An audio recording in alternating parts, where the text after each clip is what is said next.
여러분 안녕하십니까? 3월 5일 금요일 송범선의 오전장 분석 오늘도 힘차게 문을 열었습니다. 간밤에 미국 증시는 여전히 힘을 내지 못했습니다. 1에서 2%대 하락률이 나타났는데요. 시장은 10년 만기 국채 수익률에 반응을 했습니다. 10년 만기 국채 수익률의 상승률은 지금 1.5%를 상회하는 모습이 나타났고요. 30년 만기 국채 수익률은 더 높은 상승률을 보였습니다. 2.3% 넘게 오르면서 시장의 우려감이 드리워졌습니다. 거기에 파월 의장의 발언도 안도감을 심어주지는 못하는 모습이었는데요. 인플레이션이 일시적일 것이라고 발언을 하면서 시장에는 실망감이 더해지는 모습이었습니다. 우리 시장 이 영향을 받고 하락 출발하면서 코스피 시장은 3천선이 무너진 모습까지 나타나고 있는데요. 미국 3대 지수의 마감 상황을 먼저 짚어보도록 하겠습니다. 3대 지수 앞서 말씀드렸듯이 하락하면서 마감을 했습니다. 다우지수는 1.11% 빠지면서 3924선의 거래를 마쳤습니다. 대형주 위주의 S&P 500 지수는 1.34% 낙폭을 보였고요. 지금 기술주 중심의 나스닥 지수는 오늘도 가장 큰 폭의 하락세를 보였습니다. 2.11% 내림세가 나타나면서 12,723선의 종가를 형성을 했습니다. 우리 시장도 역시나 좋지 못했습니다. 코로나19 확진자 수는 400명대 아래로 겨우 내려오기는 했는데요. 2명 차이입니다. 어제 기준으로 집계된 신규 확진자 수는 398명입니다. 주말을 앞둔 만큼 불필요한 외출은 자제하시는 편이 좋을 것 같습니다.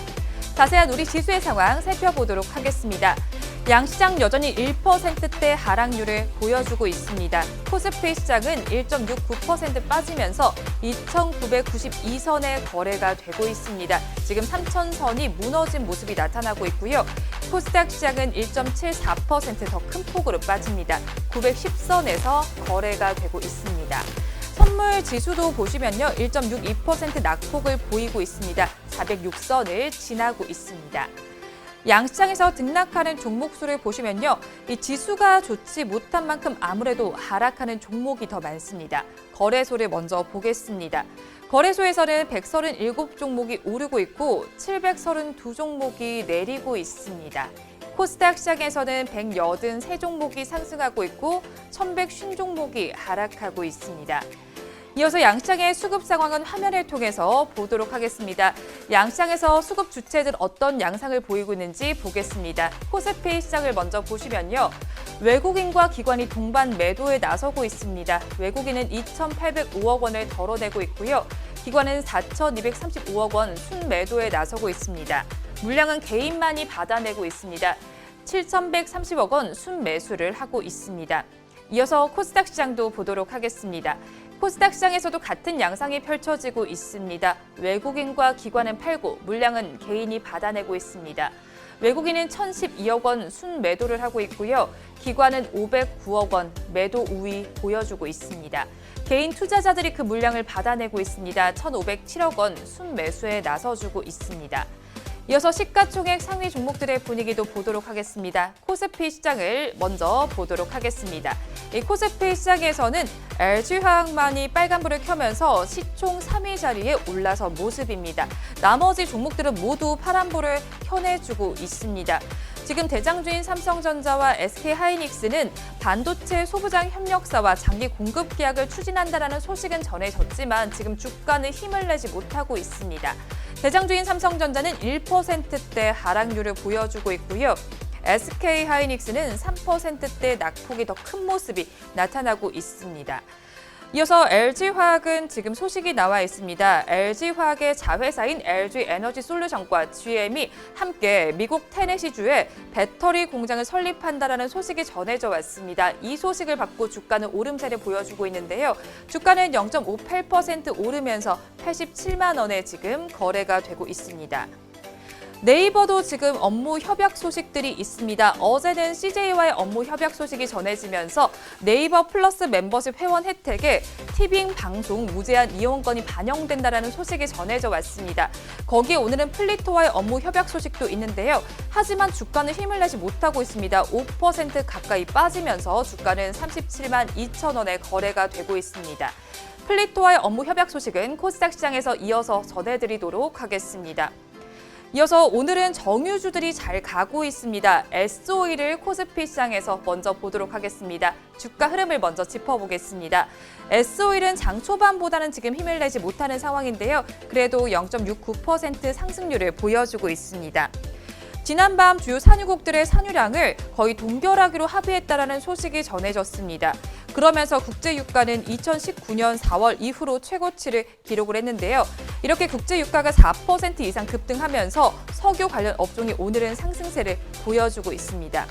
또 앞서 오프닝에서도 말씀을 드렸듯이 미국의 10년물 국채금리 상승에 따라서 은행주들도 오늘은 움직여주고 있습니다. 코스피 시장에서 은행주들 세 종목 짚어보도록 하겠습니다. 제주은행부터 보도록 하겠습니다. 제주은행은 지금 10%대 급등세가 나타납니다. 11% 가까운 상승률을 보여주고 있는데요. 주가는 10,000원 안팎에서 거래가 되고 있습니다. KB금융도 이어서 보도록 하겠습니다. KB금융은 2.51%, 2.4%대 오름세가 나타나면서 양봉을 형성해주고 있습니다. 하나금융지주까지 함께 보도록 하겠습니다. 하나금융지주는 1%대 내외의 상승세를 보여주고 있다는 점도 함께 참고하시면 좋겠습니다. 이어서 코스닥 시장도 함께 살펴보도록 하겠습니다. 코스닥 시장에서도 역시나 파란불을 켜낸 종목들이 더 많습니다. 지금 시장을 살펴보시면 HLB만이 빨간불을 켜내주고 있는 모습인데요. 셀트리온 삼형제는 어제 힘을 내더니 오늘은 지금 차익 실현 매물들이 나오는 모습입니다. 셀트리온 헬스케어는 지난해 영업이익이 역대 최대 실적을 기록했지만 오늘은 주가에 반영되지 못하는 모습입니다. 시장의 컨센서스도 상회하는 실적을 발표했지만 오늘 주가는 1.91% 빠지는 모습이 나타나고 있습니다.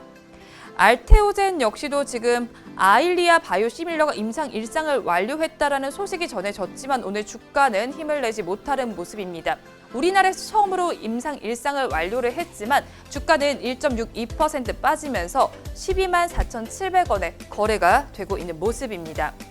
이어서 앞서서 코스피 시장에서도 말씀드렸듯이 정유주들 오늘 급등세가 나타나고 있습니다. 오늘 정유주들 코스닥 시장에서는 흥구석유와 중앙에너비스 보도록 하겠습니다. 흥구석유의 주가를 먼저 보겠습니다. 지금 장 초반에 고가보다 빠지면서 음봉을 형성하지만 급등세 연출해 줍니다. 13% 넘는 상승률을 보여주면서 8,200원 선에서 거래가 되고 있습니다. 중앙에너비스도 함께 보도록 하겠습니다. 중앙에너비스의 상승률은 더욱더 좋습니다. 28% 급등세가 나타납니다. 거의 29%에 가까운 오름세가 나타나고 있는데요. 주가는 11,200원 선을 가리키고 있습니다. 이어서 코스피 시장에서 말씀드렸던 플리토 살펴보도록 하겠습니다. 네이버와의 업무 협약 소식이 나와 있습니다. 네이버와 인공지능 번역에 대해서 전략적 제휴를 맺는다라는 소식이 전해져 왔는데요. 여러분들께서 잘 알고 계시는 번역기 이제 파파고와 언어 인공지능 분야의 전략적 사업 제휴를 체결했다라는 소식이 전해져 왔습니다. 언어 인공지능 기술의 정확도를 높이기 위한 협력을 이어갈 예정이라고 말을 해줬는데요. 그러면서 양봉을 크게 형성해주고 있습니다. 주가는 18.93% 오르면서 14,450원에 거래가 되고 있습니다. 그리고 흑자 전환 소식이 있는 종목이 두 종목 있습니다. 핸디소프트와 필로시스 헬스케어인데요. 핸디소프트부터 보도록 하겠습니다. 핸디소프트의 주가 흐름 보겠습니다. 지금 12% 넘는 상승률을 보여주면서 주가는 3,705원에 거래가 되고 있습니다. 핸디소프트는 소프트웨어 개발업체인데요. 지난 3일에 영업이익을 10억 3,477만 원으로 공시를 했습니다. 지난해와 비교해 봤을 때 흑자 전환에 성공했다는 점 함께 참고하시면 좋겠습니다. 필로시스 헬스케어 역시도 흑자 전환 소식이 나와 있는데요. 지난해 영업이익이 1억 8천만 원을 기록했다고 이제 어제 공시가 나왔습니다. 역시나 지난해보다 흑자 전환에 성공한 모습인데요. 주가는 4에서 5%대 상승률을 보여주고 있습니다. 이어서 성호전자 살펴보도록 하겠습니다. 성호전자도 지금 20%대 급등세를 연출해주고 있습니다. 콘덴서 소재와 완제품 제조 업체인데요. 태양광 시장에 진출한다는 소식에 강세를 보여주고 있습니다. 세계 1위의 전력 변환장치 업체인 대만의 델타 일렉트로닉스에 제품을 공급한다라고 이야기가 나오고 있는데요. 성호전자가 상반기에 공급을 시작할 콘덴서는 발열 제어 성능과 안정성을 강화한 것입니다. 냉각용 패널 뺀 차세대 태양광 인버터에 적용될 전망인데요. 주가는 지금 역시나 20%대 급등세를 연출해주고 있습니다. 오늘 코스닥 시장에서 마지막으로 살펴보실 종목은 KCC 건설입니다. KCC 건설은 지금 장 초반에 고가보다는 빠지면서 음봉을 형성하지만 1%대 상승률이 나와주고 있습니다. 주가는 8,450원 선에 거래가 되고 있습니다. KCC 건설은 2,600억 원 상당의 재개발 공사를 수주하면서 주가도 강세를 보이고 있습니다. 오늘 양시장의 업종별로 어떤 움직임 보이고 있는지 코스피 시장을 먼저 보도록 하겠습니다. 아무래도 지수가 좋지 못한 만큼 하락하는 업종들이 많습니다. 이 서비스업에서 가장 큰 하락률이 나오고 있는데요. 3.67% 하락세가 나타나고 있습니다. 뒤를 이어서 기계와 섬유의복, 운수장비 업종에서도 3%대 하락률이 나타나고 있고요. 건설업종 역시도 2.89% 내림세가 나타나고 있습니다. 이어서 코스닥 시장은 어떻게 움직이는지 보도록 하겠습니다. 코스닥 시장 역시도 좋지 못합니다. 역시나 힘을 내지 못하는 모습이 나타나고 있는데요. 반도체와 IT 부품, 종이 목재 업종에서 전거래일보다 3%대 하락률이 나타나고 있고요. 그 뒤를 이어서 컴퓨터 서비스와 IT 하드웨어 업종에서도 2%대 내림세를 나타내주고 있습니다. 이 시간 외국인들은 어떤 수급 상황 보이고 있는지 상위 3개 종목을 중심으로 살펴보도록 하겠습니다. 외국인들은 지금 시간 기준으로 KB금융과 신한지주, 하나금융지주를 순매수하고 있는데요. 반면에 삼성전자와 SK하이닉스, 카카오는 순매도에 나서고 있습니다. 지금까지 시황은 저와 함께 보셨고요. 자세한 분석은 전문가님 모시고 해보도록 하겠습니다.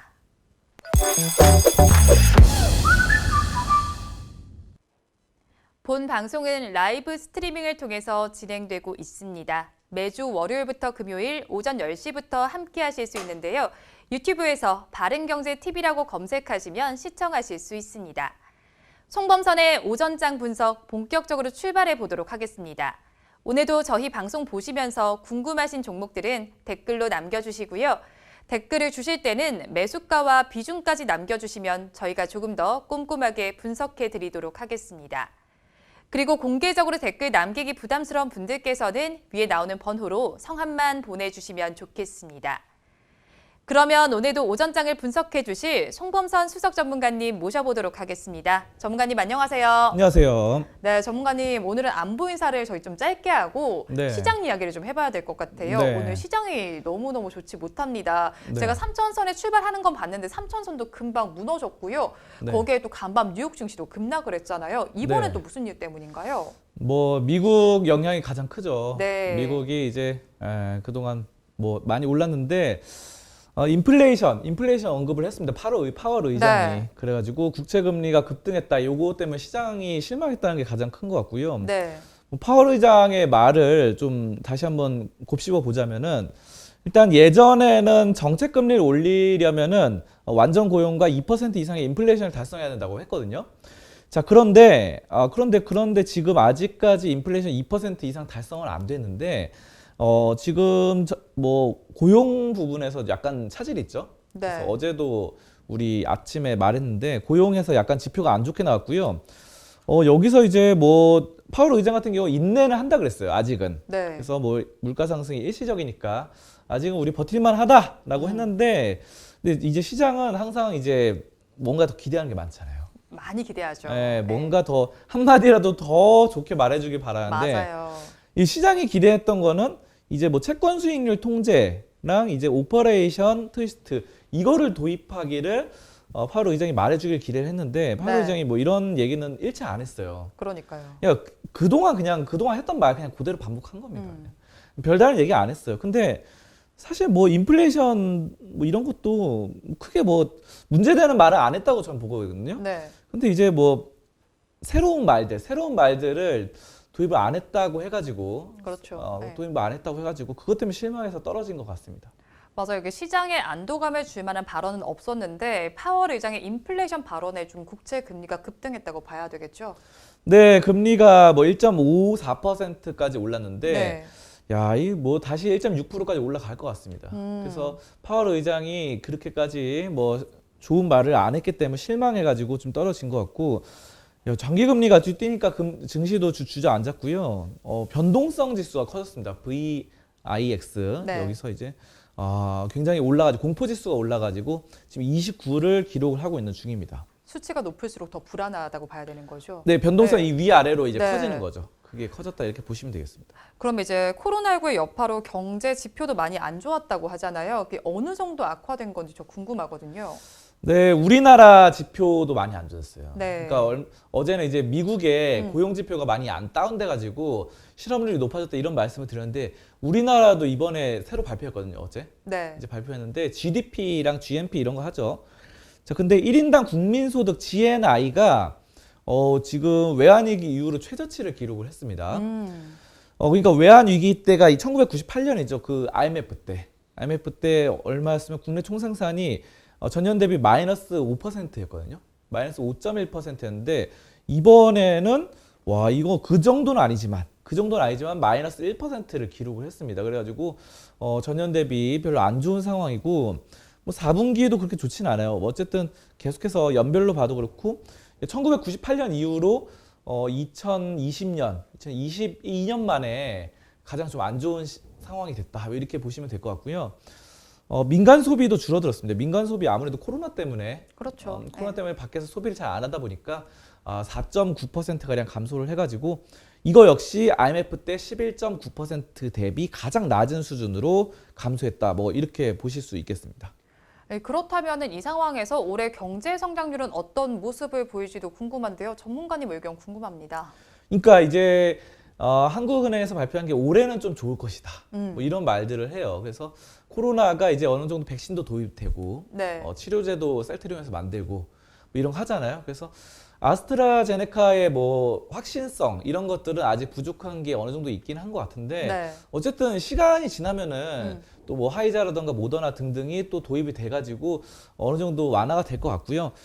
그래서 이런 것들이 이제 올해에는 2021년 말기로 갈수록 경제 성장률이 좋아져서 플러스 3% 플러스로 전환할 것이다. 이렇게 예상이 되고 있습니다. 그래서 어쨌든 지난해 4분기 경제 성장률이 전분기 1.2% 상승을 했거든요. 네. 그래서 조금씩 좋아지고 있는 거죠. 그러니까 3분기보다 4분기가 1.2% 상승하고 네. 또 이런 식으로 백신 도입되면서 올해에는 종합적으로 3%가량 좀 좋아지지 않을까. 뭐 이렇게 좀 보고 있는 상황입니다. 네, 요즘에 시장이 사실 너무너무 좋지 못합니다. 어제도 좀 미국 시장은 급락세를 보이기도 했는데요. 그 영향을 받아서 우리 시장 역시 좋지 못합니다. 어떤 이유 때문인지 살펴보니까요. 파월 의장의 발언이 한몫을 한 것으로 예상이 됩니다. 사실은 이 점과 함께 또 시장은 고점에 대한 부담감도 여전한 상황인데요. 앞으로의 경제 성장률은 어떻게 나타날지도 함께 짚어드렸으니까요. 한번 참고하시면 좋을 것 같습니다.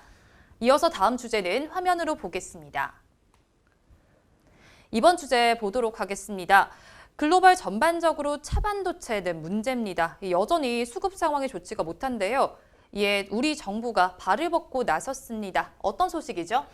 네, 뭐 삼성전자와 현대차 등등이 이제 콜라보를 하기 시작했습니다. 네. 그래서 차량용 반도체가 계속해서 문제가 되고 있으니까 이걸 좀 때려잡자 해가지고 이렇게 지금 화면에 보이시는 네. 바와 같이 이 자세 하고 있지. 이렇게. 악수. 네. 근데 원래 악수는 이게 좀 이상한 것 같아요. 그래서 보통 이렇게 많이 하더라고요. 네. 뭔가 더 연대를 강화하려는 모습일까요? 이렇게 끌어안고. 네. 저도 나중에 이거 한번 찍고 싶은데 네. 이 좀 높으신 분들이 많이 이렇게 하더라고요. 네, 이거 보통 저 한 번도 안 해봤어요 이때까지. 네. 나중에 저도 한번 성장해서 이렇게 한번 해보고 저 싶어요. 자리에 이제 네. 전문가님. 네.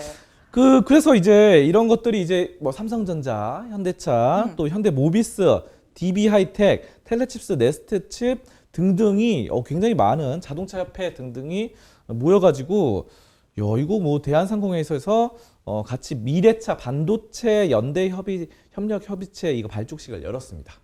그런데 지금 굵직한 기업이 두 곳이나 참여를 했잖아요. 앞서 말씀하셨던 삼성전자와 현대차가 참여한 만큼 이제 현실적인 방안이 나올 걸로 예상이 되거든요. 어제는 어떤 이야기가 좀 구체적으로 오고 갔을까요? 네, 차량용 반도체를 중심으로 말을 했는데 어쨌든 미래차와 반도체 시장의 선점 이런 것들 말을 했고 국내 공급망 안정화 반도체, 차량용 반도체 그리고 중장기적으로 협력 방안을 논의를 했습니다. 네. 그래서 단기적으로 수입을 위한 신속한 통관 이런 것들과 뭐 빠른 성능 평가 등등 이런 것들이 말이 나왔고요. 현재 국내 자동차 반도체 산업이 세계 최고 수준이지만 아직 미래 모빌리티에서는 좀 부족하거든요. 네. 자, 근데 이게 지금 저는 굉장히 좋게 보는 게 삼성전자와 현대차가 이제 손을 잡은 거잖아요. 그렇죠. 네. 근데 지금 이번에 아까 전에 뭐 경기 안 좋아진다 뭐 이런 얘기 했었는데 네. 올해 수출이 이제 반도체랑 화학 제품은 수출이 증가를 했어요. 경기는 안 좋지만. 네, 예. 네. 그래가지고 뭐 민간 소비 이런 거는 감소했지만 네. 수출적인 부분에서는 반도체가 증가를 했기 때문에 어쨌든 지금 이 차량용 반도체, 미래차 반도체잖아요. 그래가지고 이게 5%가량 증가했기 때문에 여기서 이제 삼성전자 네. 또 차량용 반도체 이번 현대차 이 두 기업은 굉장히 좋아질 것 같다 이렇게 보고 있거든요. 자 그리고 이번에 뭐 원유 같은 것들이 정유 업체들이 지금 상당히 또 좋잖아요. 그렇죠. 분위기가. 예. 그래가지고 정유 업체가 또 결국은 자동차가 또 정유 관련해서 물론 지금 대세는 전기차로 흘러가고 그렇죠. 있지만 친환경 이쪽이긴 하지만 그래도 아직까지 네. 솔직히 내연 기관이 더 많잖아요. 맞아요. 나가봐도 그렇잖아요. 네. 그래가지고 이런 것들이 아무튼 자동차랑 좀 이런 것들이 많이 좀 영향을 받아서 저는 지금 이런 굵직한 두 기업의 네. 콜라보는 정말 긍정적인 시장의 훈풍을 일으킬 것이라고 그렇게 좀 내다보고 있습니다. 네, 이에 따라서 또 관세청도 지원에 나서고 있다고 알고 있어요. 지난달 17일부터는 차량용 반도체 부품과 관련해서는 또 신속 통관도 지원을 하고 있잖아요. 네, 관세청이 이제 자동차 생산 차질이 없도록 지난달 17일부터 지금 뭐 통관을 지원을 하고 있습니다. 신속하게. 그렇죠. 예. 자, 그래서 뭐 정부 쪽에서도 이제 지원을 해주고 있다 이렇게 보시면 될 것 같고요.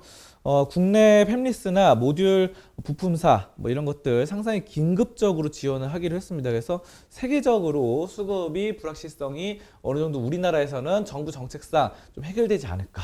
뭐 저는 이렇게 보고 있습니다. 네, 지금 사실 그리고 또 보면은 시장의 관심이 굉장히 뜨거울 걸로 예상이 되는 게 코스피 시장에 위치한 두 종목이죠. 시총 상위 10개 종목 내에 위치한 삼성전자와 현대차가 협력을 한 만큼 굉장한 관심이 예상이 됩니다. 이에 따라서 주가는 어떻게 예상하세요? 네, 아무래도 좋겠죠. 긍정적으로 네. 보여지고. 한마디로 딱 정리해 주시네요. 아무래도 네, 좋겠죠. 네. 네, 무심한 듯. 네. 두 회사가 콜라보를 하니까 네. 좋아질 것 같은데 중요한 건 이제 삼성전자가 8만 전자 됐잖아요. 그렇죠. 네. 근데 이제 제가 봤을 땐 또 오늘 시장이 이렇게 떨어지면은 네. 좀 7만 전자가 될 가능성도 어느 정도 있어요. 오, 근데 여러분들이 이런 주식의 시세 이거 공포를 가지면 안 됩니다. 근데 사실 무섭긴 네. 하잖아요. 실제로 이제 저 같은 경우에도 작게 투자는 하는데 네. 이게 지수가 빠지면 알면서도 팔아야 되나 이런 생각 들거든요. 근데 네. 저는 이해가 안 되는데 네. 작게 투자하는데 왜 무서우세요? 그래도 무서워요. 근데 전혀 무서워할 필요가 없는 네. 게 저는 전혀 안 무섭거든요. 왜냐하면은 작게 투자하면은 네. 또 돈을 더 넣으면 되잖아요. 그렇죠. 그렇죠. 왜냐하면 네. 이게 떨어지면 떨어질수록 제가 항상 드리는 말씀인데 뭐 삼성전자, 현대차도 마찬가지고 이런 우량한 이런 굵직한 기업들은 어차피 네. 나중에 10년, 20년 되게 뒤에는 성장을 하거든요. 네. 근데 작은 돈 있는데 어쨌든 지금 월급이 그래도 들어오잖아요. 그렇죠. 월급이 들어오고 여러분도 뭐 경제활동 안 하시는 분들은 좀 힘드시겠지만 네. 또 자산이 어느 정도 형성돼 있는 분들이 있을 거예요. 그래서 뭐 자산이 뭐 경제 사정에 따라 다 다르겠지만 네. 뭐 어떤 분은 뭐 1억을 가지신 분도 있고 네. 어떤 분은 뭐 5억을 가지신 분도 있고 네. 5천만 원 가지신 분도 있겠지만 어쨌든 주식에 몰빵을 하지는 않았을 겁니다. 그렇죠. 전체 자산에서. 네. 그러면은 만약에 주식을 1,000만 원 갖고 있다 그러면은 자산에서 다른 돈을 더 집어넣으면 되거든요. 근데 이게 사람들이 저는 패닉에 쌓이더라고요. 이렇게. 근데 이게 심리적으로 네. 조금 그렇기는 해요. 네. 안정감이 잘 안 느껴지거든요. 그러니까 저는 처음에는 이제 주식이 네. 약간 주식은 과학이다. 뭐 네. 이런 식으로 생각을 했었어요. 주식이 사이언스예요. 주식은 과학이다. 주식은 네. 경제학이다. 이렇게 생각했는데 자꾸 보면 볼수록 네. 주식은 심리학이구나. 심리학. 네. 왜냐하면 심리학이다. 왜냐하면 사람들이 사실 그냥 냅두고 원래 사는 거 좋은 회사면은 네. 물론 이제 동전주라던가 아니면 실적 가치가 안 좋은 주식들은 빨리빨리 손절을 하는 게 맞아요. 네. 근데 이런 장세에서 만약에 뭐 삼성전자나 현대차 같은 이런 굵직한 기업 네. 또 그리고 뭐 많잖아요. 뭐 LG라던가 아니면은 뭐 SK그룹도 있고 네. 이런 기업들은 사실 뭐 한국전력 또 어제 말씀드렸던 포스코라 아니면은 뭐 현대백화점, 현대모비스 이런 종목들 이런 것들은 그냥 가져가면서 네. 떨어지면 더 사면 되거든요. 어쨌든 그래서 제가 항상 말씀드렸던 게 현금 비중이 있어야 된다. 네. 저번에 뭐라고 했어요? 이 거래대금이 줄어들었죠. 네, 그랬죠. 거래대금 네. 확 줄고 반토막 나고 그리고 1월에 비해서 2월이 반토막 나고 예탁금이 10조 가량 줄어들면서 네. 분명히 제가 한 2번, 3번 강조했거든요. 네, 그 현금 강조했죠. 비중을 마련해야 한다고. 네. 이거 시장은 맨날 올라가는 게 아니다. 이거 왜냐하면은 기존에 예탁금이 200조 가량 있기를 바랬는데 이게 지금 기대와는 달리 이렇게 올라가야 되는데 오히려 줄어들고 있는데 이거 더 올라가는 것 자체는 말이 안 된다라고 제가 한 2번, 3번 말했어요. 방송에서. 네. 그래서 여러분들이 현금 비중 한 30%는 보유해야 된다 그랬는데 지금이 기회입니다. 지금이. 지금이. 네, 지금이 매수의 기회인가요? 아, 그럼요. 네. 지금 3천 떨어졌잖아요. 3천 밑으로. 네. 그래서 저는 이렇게 생각해요. 저는 오히려 더 기뻐요. 기회가 아니, 왔다. 드디어. 기회가 와서. 네. 왜냐하면 저는 이렇게 생각. 평소에 제가 이렇게 네. 백화점 가면은 현대백화점 얼마 전에 몇 번 갔다 그랬잖아요. 네. 3번이나. 3번을 갔는데 옷을 딱 봐줘요. 네. 그럼 명품 옷이 있습니다. 근데 명품 옷이 있는데 너무 비싼 거예요. 아, 그렇죠. 아니 200만 원 이런 거예요. 그래서 못 사. 내 지금 작은 사정은 못 사. 그래가지고 못 사고 있는데 아니 이게 며칠 지나다 보니까 가격이 떨어져가지고 100만 원 밑으로 떨어졌네. 한 70만 원 됐어. 네. 세일한다. 네. 세일이니까 사야 되잖아요. 기회죠. 네. 그렇죠. 지금이 주식시장이 당장 세일인 거예요. 사야죠. 지금이 주식시장이 세일인데 아, 근데 여러분들이 딱 한 가지 염두에 두셔야 되는 게 지금 세일이 지금 한 10% 세일이거든요. 네. 10% 세일인데 옷가게 가보면 막 70% 세일까지도 하잖아요. 네, 그렇죠. 주식시장도 70% 세일 할 수 있어요. 가능성은 있다. 네. 왜냐하면 저는 그런 거 많이 네. 봤어요. IMF 때 그때 80% 세일을 했습니다. 왜냐하면 네. 고점이 1000포인트였는데 200포인트까지 떨어졌어요. 그리고 뭐 2008년 때 서프라임 때 2000포인트 갔다가 890까지 떨어졌으니까 50% 세일을 했죠. 아니죠. 55% 세일했습니다. 네. 그리고 뭐 또 최근에 코로나 때도 2600까지 갔다가 네. 2600 고점에서 1400까지 떨어졌으니까 이것도 뭐 한 45% 세일을 했거든요. 그러니까 이런 게 되게 많아요. 그때 912 테러도 제가 기억하기로는 60%인가 떨어졌거든요. 고점 대비. 근데 지금도 3000포인트 3266에서 지금 2900 됐는데 여러분들이 네. 지금 10% 세일밖에 안 하는데 네.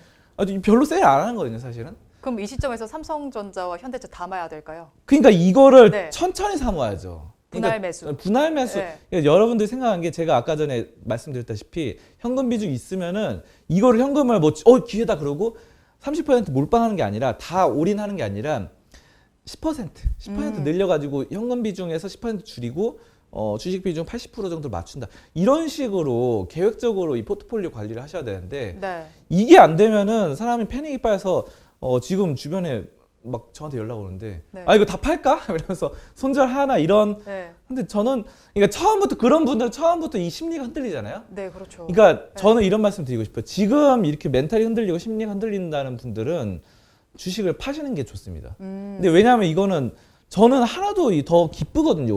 오히려. 기쁘세요? 저는 네. 기쁘죠. 왜냐하면 네. 세일하니까. 그렇죠. 세일하니까 더 살 빨리 수 사야 있으니까. 되니까. 네. 근데 이거 지금 저랑은 반대로 생각하시더라고요. 그래서 대부분 사람들이. 네. 그래서 나는 그런 분들은 파시는 게 맞다. 왜냐 그런 분들의 이 공통점이 뭐냐면 주식 비중이 너무 커요. 그렇죠. 총 자산에 비해서, 재산에 네. 비해서.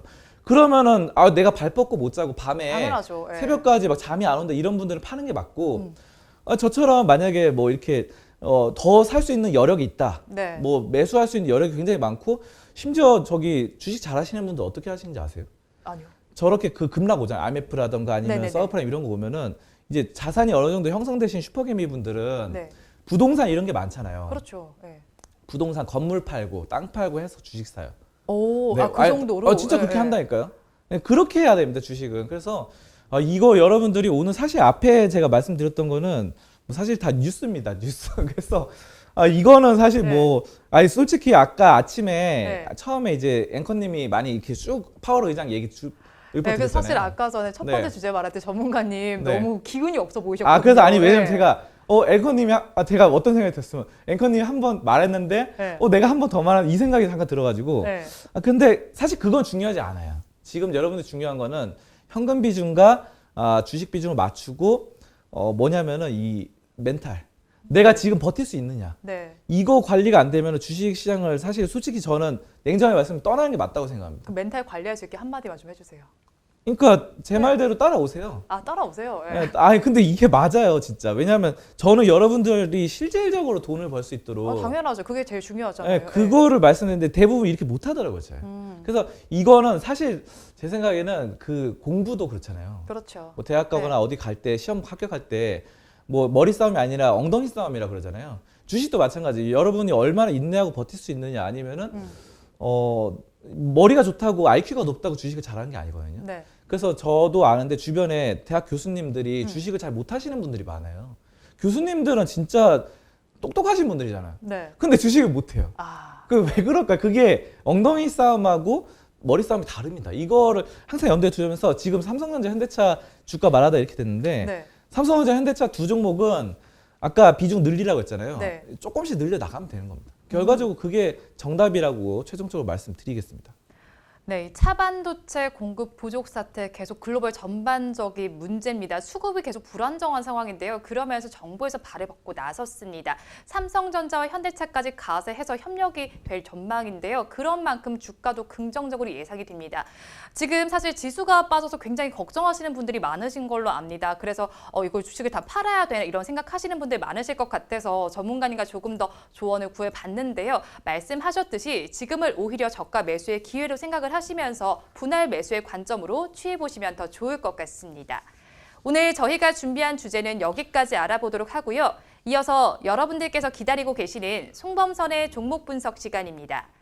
오늘도 여러분들께서 달아주신 댓글 중에서 2가지 종목을 선정했습니다. 오늘 알아볼 종목은 코오롱 글로벌과 KMW입니다. 코오롱 글로벌 먼저 살펴보도록 하겠습니다. 코오롱 글로벌은 김아란님께서 댓글을 주셨습니다. 19,450원에 매수 비중 10%입니다. 계속 가져가도 될까요? 라고 댓글을 주셨습니다. 오늘 코오롱 글로벌은 19,000원에 시작해서 19,200원에 거래가 되고 있습니다. 한마디로 얘기해 주세요. 네, 건설, 유통, 콜라보. 건설도 여기도 콜라보. 네, 여기도 네. 콜라보요. 아까 삼성전자랑 네. 현대차처럼 이 콜라보를 많이 하는데 저는 이런 협력이 좋다고 생각해요. 사업의 협력.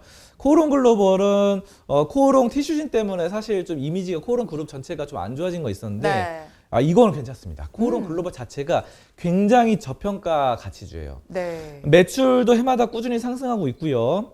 부채가 좀 많은 게 흠이긴 한데 부채 비율이 312%입니다. 근데 그래도 흑자가 4년 연속 흑자 기록 중에서 상당히 좀 좋고요. 네. 지금 이게 1960년에 탄생을 했어요. 그래서 역사도 좀 오래되고요. 여러 가지 인수합병, 흡수합병을 해가지고 상호를 여러 가지 변경을 했는데 처음에 이제 건설 부분, 아까 유통 부분 이런 것들을 하나로 합쳤습니다. 네. 그래서 하나로 합쳐가지고 콜라보를 통해서 더 좋게 좀 가고 있습니다. 근데 저는 이렇게 생각해요. 건설이랑 유통이 상당히 밀접하다고 생각합니다. 그렇죠. 왜냐하면은 HDC가 그렇거든요. 음. HDC가 저기 용산에 가면은 아이파크몰이 있어요. 네. 그거 HDC가 원래 건설업계인데 그 건설 지어 올렸잖아요. 처음에 건물을 지네가 짓고 네. 백화점처럼 자기가 짓고 거기다가 백화점처럼 차린 거죠. 그리고 그 운영을 직접 하는 거예요. 운영을 해서 거기서 또 옷도 팔고 뭐 음식도 팔고 하면서 수익이 계속 창출되잖아요. 네. 근데 이걸 만약에 다른 건설사에 맡기면 건설 덤태기 씌울 수 있잖아요. 그럴 수도 있죠. 그렇죠. 네. 이거 왜냐면 비싸게 좀 돈을 많이 줘야 될 수도 있고. 네. 그래서 저는 유통이랑 건설이 합쳐져서 있는 회사는 진짜 수익 구조가 비용 측면에서 감소시킬 수 있다. 비용은 감소되고 수익은 극대화하는. 이게 바로 코오롱 글로벌입니다. 그래서 저는 아까 말씀드렸던 HDC 같은 경우도 그런 아이파크몰을 운영을 하면서 굉장히 좀 좋다고 보고 이거 코오롱 글로벌도 마찬가지예요. 그래서 이런 것들이 계속 잘 되고 있고요. 뭐 분양 시장도 좋습니다. 분양 시장 올해 9,898세대를 계획 중인데 이게 지연되지 않고 분양이 양호해야 되는데 뭐 여러 가지 성장성 늘려 나가고 있고 또 자회사에서 BMW나 아우디, 볼보 판매가 전년 대비 여러 가지 좀 늘려 나가는 계획들이 좀 성장이 기대되고 있는 상황입니다. 그래서 이거는 진짜 제가 봤을 때 코오롱 글로벌은 PBR, PER도 낮더라고요. 네. PBR이 1도 안 되고 PER이 10도 안 되는 뭐 그런 상황이기 때문에 여러분들 부채만 좀 조심하시면서 접근하시면 부채가 갑자기 늘어날 수 있거든요. 이런 격들은. 근데 부채가 갑자기 재무제표 분기별로 1분기, 2분기, 3분기 봤을 때 갑자기 늘어나지 않는다라고 하시면은 그래도 괜찮게 쭉 가져갈 수 있는 그런 종목입니다. 네. 자, 한번 차트 보도록 하겠습니다. 차트를 보시면요.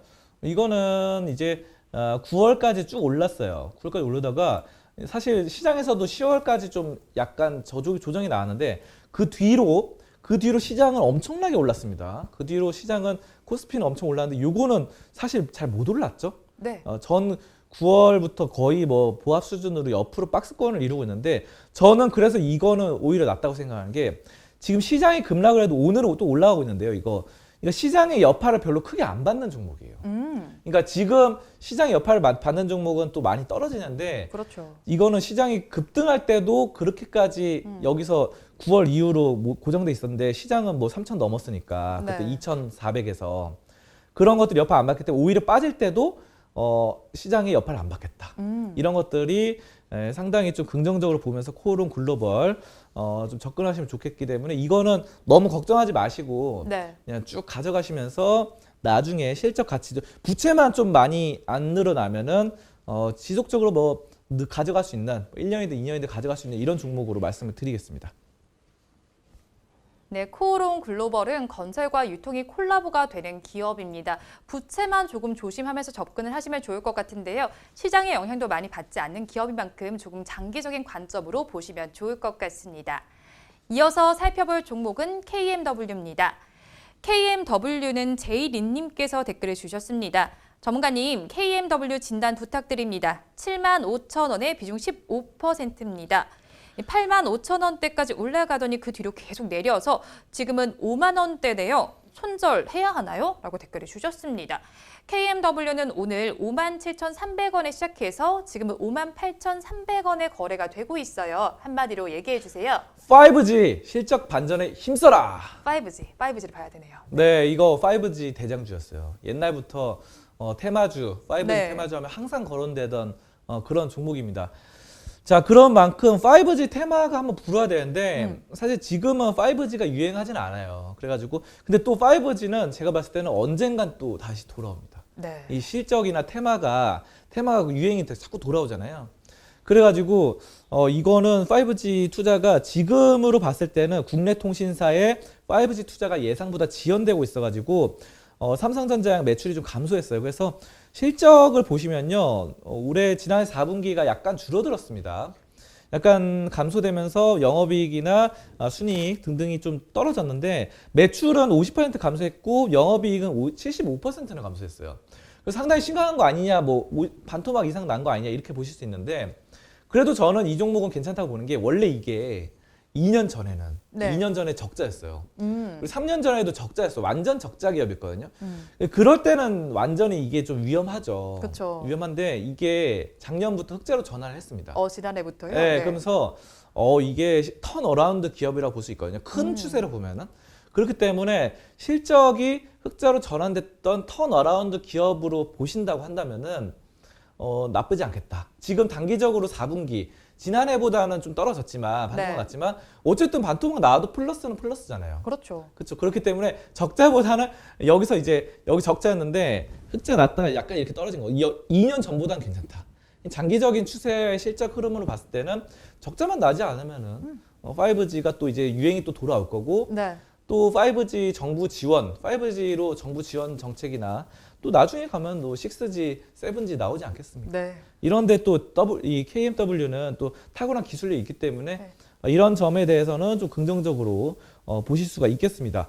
자, 그럼 차트를 한번 보도록 하겠습니다. 차트 보시면요, 이거는 지금 진짜 이 종목은 크게 지수랑 연관이 없는 종목이에요.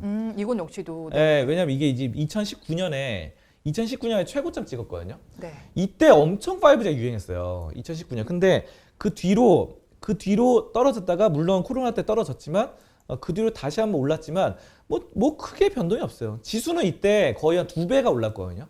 1,400에서 2,800 이상 3,000까지 가면서 2배 이상 올랐는데 얘는 뭐 크게 이 박스권 안에 장기적으로 봤을 때 놓여져 있는데 오히려 이래서 더 좀 믿을 수 있는 게 여기 지금 저점이 여기잖아요. 3월 이때인데 이때만큼 낮게 되진 않았지만 어쨌든 이렇게 한번 찍고 다시 튀어오르지 않을까. 네.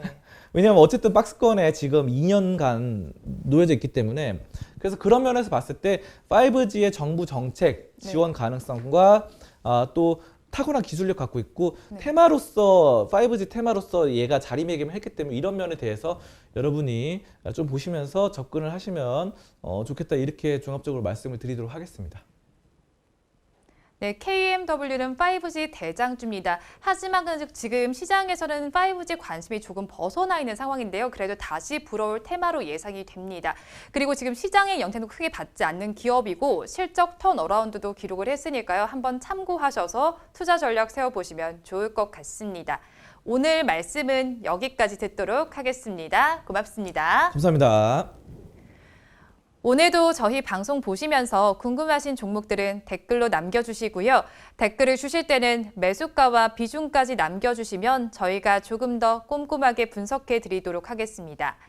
그리고 공개적으로 댓글 남기기 부담스러운 분들께서는 위에 나눈 번호로 성함만 보내주시면 되겠습니다.